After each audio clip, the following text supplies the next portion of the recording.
이원하 변호사의 사건 X파일. 119입니다. 무엇을 도와드릴까요?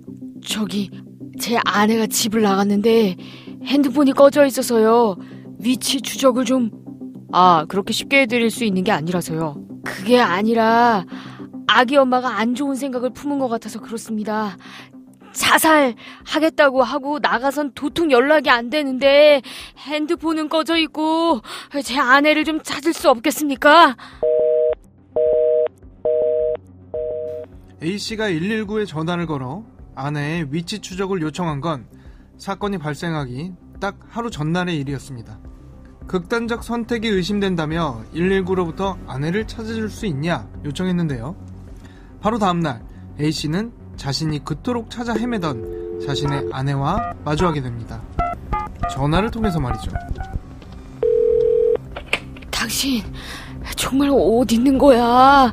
나 진짜 안 볼 거야? 알았어. 나 안 만나줘도 되니까 고속터미널로 좀 나와.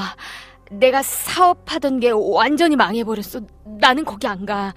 애만 보낼 테니까 당신이 터미널로 마중 좀 나와. 그거면 돼. 아직 도착 안 한 거 아니야? 이상하다. 올 때 됐는데. 여기로 보낸다 그랬는데. 우리 저쪽으로 좀만 더 가볼까? 그래, 한번 가보자. 여기 있었구만. 예스! 누가 119에 신고 좀 해요. 여기 사람 죽어가요, 사람. 도대체 이들 부부에게 무슨 일이 있었던 걸까요? 이원하 변호사의 사건 X파일 지금 바로 시작합니다. 안녕하세요. 이원하 변호사의 사건 X파일 이원하입니다. 오늘은 로엘법무법인 장익준 변호사와 함께합니다. 변호사님 어서 오세요.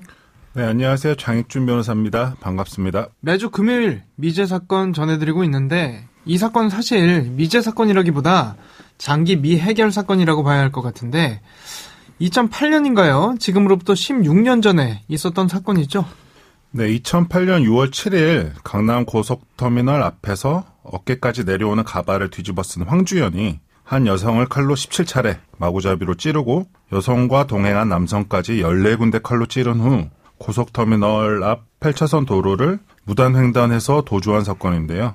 피해 여성은 강남 성모병원으로 긴급 이송됐으나 30분 만에 사망한 반면 범인은 16년이 지난 지금까지도 검거되지 않고 있습니다. 이 사건이 더 놀라웠던 건 대낮에 그것도 유동인구가 정말 많다고 손꼽히는 강남 한복판 고속터미널에서 일어났던 점이거든요. 네, 그렇습니다. 최근에 있었던 신림동 흉기 난동과 비교해 봤을 때도 유동인구가 훨씬 많은 강남 한복판에서 15년 전에 칼로 수십 차례 남녀를 난자한 사건이 발생한 것인데요. 당시 수많은 목격자들은 트라우마가 생겨서 한동안 이제 강남 고속터미널 근처도 가지 않은 경우가 많았다고 합니다. 살해당한 여성이 전처, 그러니까 이혼한 아내였던 거죠? 네, 결혼 생활 동안 의처증이 있던 황주인으로부터 상습적인 가정폭력을 당해서 2003년 조정 결정으로 결혼한 지 6년 만에 이혼했습니다. 그러나 황주인은 딸을 앞세우며 피해자를 계속 찾아왔죠. 그래서 둘은 1년 만에 재결합했으나 다시 2006년 협의 이혼했습니다. 이때는 황주연이 다른 사람이랑 결혼하고 싶다며 이혼을 요구했는데요. 황주연은 2027년까지 다른 여성과도 교제를 하고 있었다고 합니다. 워낙 집착이 심하고 굉장히 폭력적이었다고 하더라고요. 네, 막 전처를 침대에 묶어놓고 옷을 벗긴 채로 폭행한 적도 있다고 하고요. 결혼 생활 동안 가정폭력에 매번 시달려서 전처는 가족들에게 어떻게 하면 황주연을 벗어날 수 있을지 자주 하소연했다고 합니다. 한편 자신이 유부남인지 모르고 4년 동안 교제했던 여성이 황주연에게 이별을 통보하고 다른 남자와 결혼을 준비하자 그 예비 신랑까지 괴롭히고 위협적인 스토킹을 할 정도로 집착이 심하고 폭력적인 성향이었습니다. 이렇다 보니 피해 여성의 경우도 절대 가해자를 다시 마주해서는 안 되겠다 의지가 강했던 것 같아요. 그러다 보니까 가해자가 계속 전화를 해도 안 받고 이런 상황이 계속되고 가해자가 꾀를 좀 낸 것 같습니다. 사건 발생하기 전날 119에 전화를 해서 아내가 사라졌다, 위치 추적이 필요할 것 같다 이런 요청을 했다는 거 아닙니까?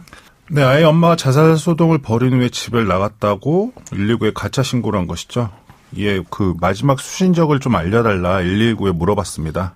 이에 당연히 119는 일반인에게 알려줄 수는 없고 그곳으로 우리가 출동해서 안전을 확보하는 것이다 이렇게 안내하자 그럼 됐고 그냥 차라리 기다리겠다 하고 전화를 끊었습니다. 보통 사람이라면 그와 같이 119를 이용할 생각까지는 하지 않을 뿐만 아니라 그렇게 술술 거짓말을 하는 것은 쉽지 않을 텐데요. 주변 지인들 말에 의하면 가정 밖에서의 황주연은 다단계 업체 중간급 이사 간부로 잘 나갈 정도로 이제 부침성도 좋고 말주변이 수려해서 물건을 잘 팔았다고 합니다. 그럼에도 자신이 원하는 대로 상황이 돌아가지 않으니까 또 다른 속임수를 생각해낸 게 자신의 딸을 이용하는 거였죠. 네, 어린 딸을 학교도 보내지 않고 20일 가까이 서울 경기도 일대를 돌아다니며 그 전처를 찾으려고 했는데요. 흥신소까지 동원해가면서 전처 위치 파악을 하려다가 실패하자 이제 결국에는 딸까지 이용한 것입니다. 이제 사건 당일에 딸을 버스 태워 보낼 테니 강남 고속터미널로 딸 마중을 나와라. 이제 어린 딸을 이용해서 전처를 유인한 것이죠. 약속된 시간에 딸에게는 엄마 데려올게 차에서 기다려 라고 한 다음에 그 딸을 마중하러 나온 전처를 보자마자 칼로 그냥 17차례 찔러버린 것입니다. 목격자들 말에 의하면 흉기를 휘두르는데 한치의 망설임도 없어 보였다. 이런 얘기가 있다고 그러더라고요. 네, 동행한 남자를 일단 황주연이 툭 쳤고 그 남자가 돌아오자마자 배를 칼로 2번 찔렀습니다. 그리고 남성이 정신을 차리고 앞을 올려다 봤을 때 황주연은 이미 여자를 뒤에서 아는 상태로 칼로 찌르면서 앞으로 나아가고 있었습니다. 이제 10cm 정도 되는 칼이 모두 안쪽 깊숙이 들어가지만 발생하는 상처가 왼심실, 간, 콩팥을 가리지 않고 17군데나 짧은 시간에 발생했는데요. 앞에서 찌는 것도 부족해서 이제 뒤돌아서서 순간적으로 도망가는 피해자를 뒤에서도 깊숙이 찔렀고요. 당시 목격자는 갑자기 척척척 하는 소리가 나서 범행 장면을 보게 되었다고 할 정도니까요. 소름 끼치네요. 말씀해 주신 걸 들으니까 가해자가 상당히 계획적으로 정말 치밀하게 범행을 준비했구나라는 생각이 드는데 이해가 안 가는 건 곧바로 도주했다고 해도 아까 이야기했던 것처럼 강남 한복판이고 사람도 굉장히 많고 대낮이었단 말이죠. 아무리 오래전이라고 해도 사실 2008년이면 그렇게 옛날도 아니거든요. 그런데도 못 잡았어요, 변호사님. 이게 이해가 잘 안 가지 않습니까? 네, 그 황주연은 온몸에 피해자들의 피로 범벅이 된 상태로 그 넓고 항상 차가 많은 고토 앞 8차선 대로를 무단으로 건너서 그대로 도주했는데요. 사건 당일에는 카드나 휴대폰을 일체 사용하지 않는 그 다음 모습을 보였습니다. 그런데 다음 날은 스스로 존재를 노출하는 모습을 보였는데요. 4시간 동안 2번 전화를 걸고 6개의 지하철역을 아주 복잡한 동선으로 돌며 자신을 노출시킨 후에 그 장면을 끝으로 황주연은 증발했습니다. 그 복잡한 동선에도 분명히 목적지는 있었을 텐데요. 모두가 볼 수 있는 공개된 장소에서 범행을 저질렀음에도 처음에는 신도림, 그 다음에는 영등포, 강남역, 그리고 삼각지, 그 다음에 범계. 결국 최종 목적지를 향하기 전에 혼돈을 주거나 그의 성향상 몇몇 장소는 도주 준비가 되어 있는지 확인하거나 도주를 준비하는 곳이었을 가능성이 있습니다. 그리고 범기역에서 현금으로 다른 장소로 이동했을 가능성도 높습니다. 아주 특이하네요. 자, 가해자의 지인들 진술에 따르면 범인들이 잡히는 게 이해가 안 간다. 나는 안 잡힐 자신 있다. 이런 이야기를 공공연하게 해왔다면서요. 네, 범행 직전까지 지인들에게 그런 말을 남겼는데요. 그럼 자신감 있는 말도 그렇고 이제 범행 후에 일부러 통화로 그 매형에게 2차례 남긴 내용이 있죠. 자살할 것이다 말한 것과 같이 쉽게 목숨을 끊을 사람 같지는 않습니다. 범행 자체가 치밀하고 계획적이었고 도피 생활도 치밀하게 하고 있을 가능성이 높습니다. 그 아버지 장례식에도 오지 않고 가족들은 16년 동안 그 황주연과는 접촉이 없었다는 입장인데요. 밀항한 것이라는 얘기도 있으나 밀항에는 상당한 자금이 필요하다는 점에서 당시 황주연 경제사정상 가능성은 낮습니다. 그 가족들 조력도 없이 20년 동안이나 이렇게 생활 반응이 없는 황주연 같은 경우 타인의 인적 사항을 도용해서 그냥 평범하게 삶을 유지하면서 도피를 오랫동안 지속하고 있을 가능성이 가장 높다고 하는데요. 그 농사도 하고 농기계 판매도 하고 다단계 영업도 하고 택시기사도 하고 황주연은 범행 전에도 계속 직업을 바꾸면서 사람을 만나고 다녔다는 지인들의 진술에 비추어 보더라도 도용한 신분으로 지금도 어디에선가 생활력 강하게 도피를 유지하고 있을 가능성이 큽니다.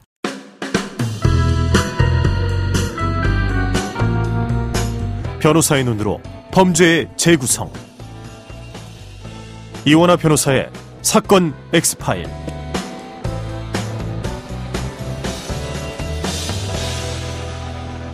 강남 한복판에서 자신의 전처와 전처의 애인에게 흉기를 휘둘러 살해한 이 사건 용의자 황주연.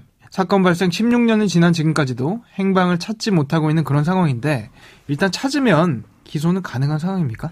네, 2010년 사건은 검찰로 송치된 이후에 이제 피의자 소재불명 사유로 기소 중지 처분이 내려진 상태인데요. 기소 중지는 그 사유가 해소될 때까지 행하는 중간 처분이고 장래에 그 사유가 해소되면 반드시 수사 제기해서 종국 처분을 할 것을 예정하고 있는 처분에 해당합니다. 따라서 이제 황주현을 검거할 수만 있다면 이 사건에 맞는 검사의 종국 처분인 기소를 할 수 있습니다. 적용 혐의나 처벌 수위는 어떻게 예상해 볼 수 있을까요? 각각 17차례, 14차례 깊숙이 찔렀다는 점에서 당연히 살인 혐의로 기소될 것입니다. 그리고 범행 도구의 사전 준비 및 소지, 피해자 유인한 점, 그리고 도지계획의 사전 수리 측면에서 계획적 살인 범행에 해당하고 또 흉기를 사용해서 신체 급소 등을 수십 차례 찌른 잔혹한 범행 수법에 해당하므로 20년 이상의 중형에 처해지지 않을까 생각합니다. 이야기를 듣다 보니까요, 이 사건의 가해자뿐 아니라 잔혹한 범죄를 저질러 놓고 잡히지 않은 흉악범들 꼭 잡혀서 자신이 저지른 죄값 치렀으면 좋겠다 이런 생각하게 되는데 문제는 이게 잡혀야 말이죠. 황주현 같은 경우도 현재 대한민국 지명수배자 여기 올라있기는 하죠. 네, 16년째 벌써 대한민국 지명수배자에 올라있는 황주현은 현재 대한민국 지명수배자 1번으로 올라있습니다. 공개수배 전단이란 것은 피해자의 20명의 혐의와 얼굴 사진, 이름, 나이, 체격 조건, 말씨를 담고 있는데요. 주로 신속한 검거가 필요하다고 판단되는 살인, 성폭력 등 강력범이나 피해 금액이 큰 경제사범이 올라가고 매년 5월과 11월 변호사, 교수 등 외부인이 참여하는 공개수배위원회를 거쳐 상하반기 20명씩 선정합니다. 그런데 지명수배, 공개수배 전단이 뿌려진다고 하더라도 너무 구시대적이다. 요즘 이거 보는 사람 누가 있냐. 실효성이 없다는 지적이 계속 나오는 것 같거든요.